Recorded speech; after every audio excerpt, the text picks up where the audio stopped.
ચિત્રપદાની 3 જેનો આપણે અભ્યાસ કરી લીધો છે।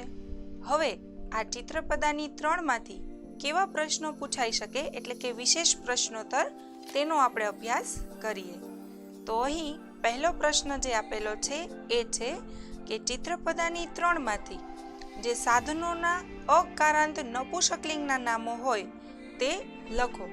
ચિત્રપદાની 3 માં જેટલા પણ અકારાંત નપુંસકલિંગના નામ આવ્યા છે એ આપણે લખવાના છે। અકારાંત એ પણ આપણે ખ્યાલ છે કેવી રીતે ઓળખી શકાય છે।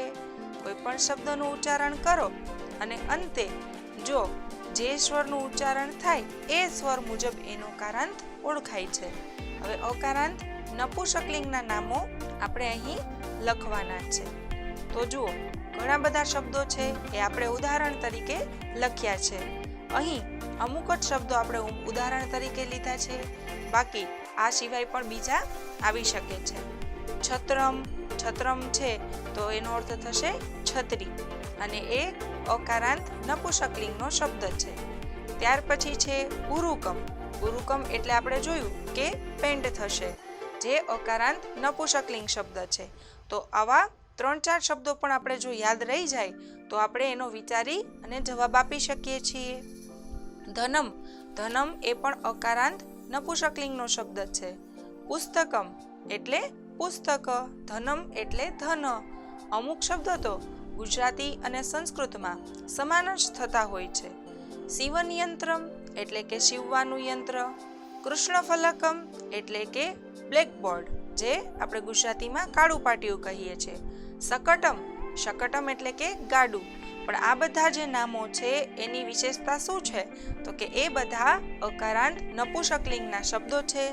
જ્યારે એક વચન અકારાંત નપુંસકલિંગનો શબ્દ આવે છે ત્યારે વધારે પડતું છેલ્લે તેમાં તમને મ, હલંત મ જોવા મળે છે, એટલે કે ખોડો મ જોવા મળે છે। ત્યાર પછી આપણે જોઈએ તો નીચેના દરેક પ્રશ્નોના ઉત્તર માટે આપેલા વિકલ્પોમાંથી સાચો વિકલ્પ પસંદ કરીને લખો। જે અહીં ચિત્રો આપેલા છે એને આપણે વિચારવાનું છે કે ગુજરાતીમાં શું કહેવાય અને પછી એવી યાદ કરવાનું છે કે એને સંસ્કૃતમાં શું કહેવાય। તો અહીં આપણા માટે સરળતા છે। શા માટે? તો બધા વિકલ્પો આપેલા છે। આ શાનું ચિત્ર છે એવો અહીં પ્રશ્ન આપેલો છે। ઓપ્શન છે રત્નમ, ધનમ, પુષ્પમ કે યાનમ। તો એનો સાચો જવાબ આવશે ધનમ। ધનમ એટલે કે પૈસા। ત્યાર પછીનું ચિત્ર જુઓ, જે આપણે કપડાં સીવવા માટે જે યંત્રનો ઉપયોગ કરીએ છીએ એ યંત્ર અહીં આપેલું છે, સીવવાનો, જેને આપણે સંચો અથવા યંત્ર પણ કહીએ છીએ। તો પ્રશ્ન આવો છે કે આ શાનું ચિત્ર છે? તરત જ આપણા મગજમાં એનો ગુજરાતી શબ્દ આવી જાય છે, પણ ત્યાર પછી આપણે એનો સંસ્કૃત શબ્દ પણ યાદ કરવાનો છે। એનું છે સીવન યંત્રમ, એટલે કે સીવવાનો જે સંચો અથવા યંત્ર હોય છે તે। ઉત્પીઠિકા એ જવાબ પણ ન આવે, સંચિકા એ પણ જવાબ ન આવે, અને સાટિકા, તો સાચો જવાબ છે સીવન યંત્રમ। ત્યાર પછી જુઓ શું આપેલું છે?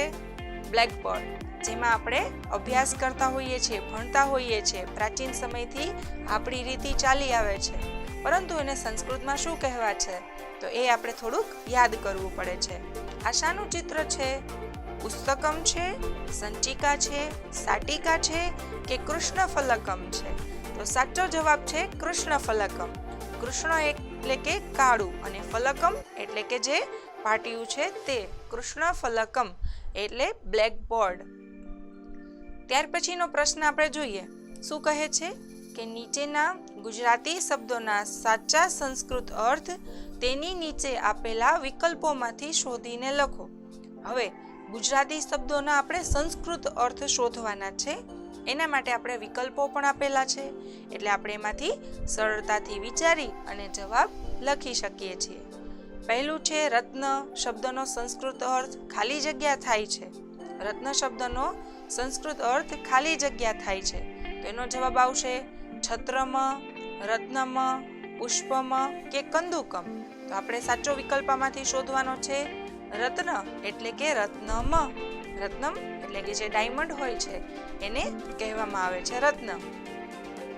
ત્યાર પછી છે લસણ। લસણ શબ્દનો સંસ્કૃત અર્થ ખાલી જગ્યા થાય છે. હવે આપણે લસણ માટે સંસ્કૃત અર્થ શોધવાનો છે, તો આવશે લવિત્રમ, ઉરુકમ, લસુનમ કે પુષ્પમ. તો આપણે એમાંથી સાચો જવાબ મળે છે લસુનમ. લસુનમ એટલે કે લસણ. આમ જુઓ ને તો ગુજરાતી ભાષામાં જે શબ્દોના અર્થ થતા હોય છે એનાથી થોડાક જ ડિફરન્ટ એટલે કે થોડોક જ તફાવત દર્શાવતા શબ્દો સંસ્કૃતમાં થતા હોય છે. ત્રીજું છે બળદગાડું શબ્દનો સંસ્કૃત અર્થ ખાલી જગ્યા થાય છે. જે બળદગાડું છે એને સંસ્કૃતમાં શું કહેવાય છે? તો જોઈએ આપણે એના વિકલ્પો. પહેલું છે શકટમ, યાનમ, જલયાનમ કે રેલયાનમ. તો સાચો જવાબ આવશે શકટમ. શકટમ એટલે કે ગાડું. જે બળદગાડું આપણે વધારે પડતું ગામડાઓમાં ફરતું જોવા મળે છે. ત્યાર પછીનો પ્રશ્ન જોઈએ તો કે નીચે આપેલા સંસ્કૃત શબ્દોના સાચા અર્થ તેની સામે આપેલા વિકલ્પમાંથી શોધીને લખો. હવે આપણે છે એ સંસ્કૃત શબ્દના સાચા અર્થ છે એની સામે આપેલા વિકલ્પોમાંથી શોધવાના છે. જ્યારે પણ વિકલ્પવાળો પ્રશ્ન પૂછાય ત્યારે આપણા માટે ખૂબ સરળતા રહે છે, કારણ કે આપણે એમાંથી સાચો વિકલ્પ જ શોધવાનો છે. જુઓ, ઉરુકમ આપેલું છે એના માટે 2 વિકલ્પ આપેલા છે કે ઉરુકમ એટલે ધન થાય કે પેન્ટ થાય. તો આપણે અભ્યાસ કર્યો એ મુજબ અહીં આપણે જવાબ આપી શકીએ પેન્ટ. ધન નહીં થાય. અહીં 2 જ વિકલ્પ છે એટલે 2માંથી કોઈ એક સાચો વિકલ્પ આપણે પસંદ કરી અને લખવાનો છે. ત્યાર પછી છે વ્યજનમ. વ્યજનમ એટલે શું? તો કે વાનગી થાય કે પંખો થાય. જો આમાં થોડોક જ તફાવત છે. વ્યંજનમ આવી જાય, ખાલી અનુસ્વાર આવી જાય તો વાનગી થઈ જાય છે, જ્યારે ખાલી વ્યજનમ આવે તો પંખો થાય છે. જે આપણે ઉપયોગમાં લેતા હોઈએ છીએ એને સંસ્કૃતમાં શું કહેવાય છે? વ્યજનમ. વ્યજનમ એટલે કે પંખો. ત્યાર પછી આપણે જોઈએ સંગણક યંત્રમ. સંગણકમ, જેને આપણે સંગણકમ પણ કહી શકીએ છીએ. સંગણકમ એટલે કમ્પ્યુટર થશે કે કેલ્ક્યુલેટર થશે? તો અહીં જવાબ આવે છે કમ્પ્યુટર. સંગણકમનો અર્થ થશે કમ્પ્યુટર. ત્યાર પછીનો વિકલ્પ આપણે જોઈએ મેષહ. મેષહ એટલે શું થશે? તો ઘેટું થાય કે બકરો થાય? તો આપણે અભ્યાસ કર્યો એ મુજબ આપણે યાદ કરવાનું છે કે મેષહ એટલે ઘેટું થાય છે. એ સાચો જવાબ આપણે વિકલ્પોમાંથી શોધી અને લખવાનો છે. સાચા જવાબમાં આપણે જોઈ શકીએ છીએ કે અહીં અલગ કલર દર્શાવેલો છે એટલે તરત જ તમને એ યાદ આવે કે આ એનો સાચો જવાબ છે. ત્યાર પછીનો વિકલ્પ આપણે જોઈએ તો વૃષભઃ. વૃષભઃ એટલે બળદ થાય કે વરસાદ થાય? જરા વિચારો.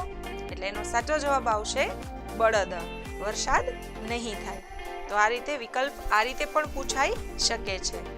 ત્યાર પછીનો પ્રશ્ન જોઈએ તો કે નીચેના વાક્યોના સંસ્કૃતમાં અનુવાદ કરો. અહીં આપણે અત્યાર સુધી અભ્યાસ કર્યો તો એ માત્ર શબ્દો હતા. હવે આપણે એના વાક્યો બનાવવાના છે. હવે વાક્ય બનાવતા સમયે આપણે કેટલીક બાબતોનું ધ્યાન રાખવું પડે છે.